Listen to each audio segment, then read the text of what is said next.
I have a long-time interest in history, collecting.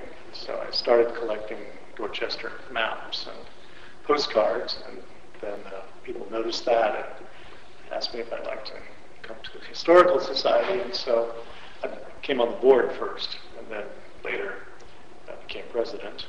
I've been here as president for 5 years. Now, we've noticed in class actually a lot of the spellings of clap there with 2 P's and others some with 1 P. Do you guys ever figure out how that came about? Well, the original spelling when the first English settlers came here was with 1 P.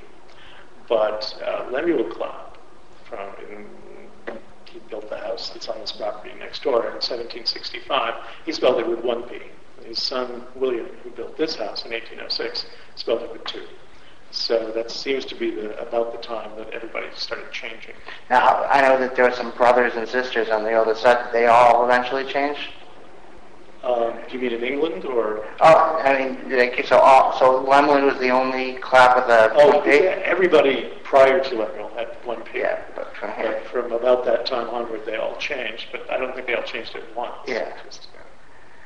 And a lot of the historical artifacts were moved over to Richardson Park. Why was that picked as the site to host so much history? Well, the one thing in Richardson Park that's really important is the James Blake House. That used to be on Cottage Street.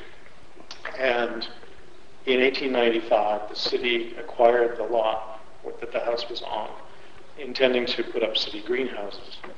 And so it was kind of move it or lose it.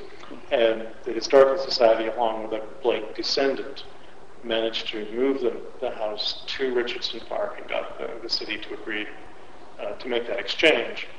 And so we own the house, and the city owns the land.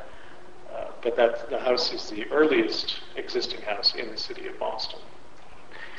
I read the story about the fountain that's over in Richardson Park. There's been quite a lot of... The Copenhagen fountain. Yeah, there's been a lot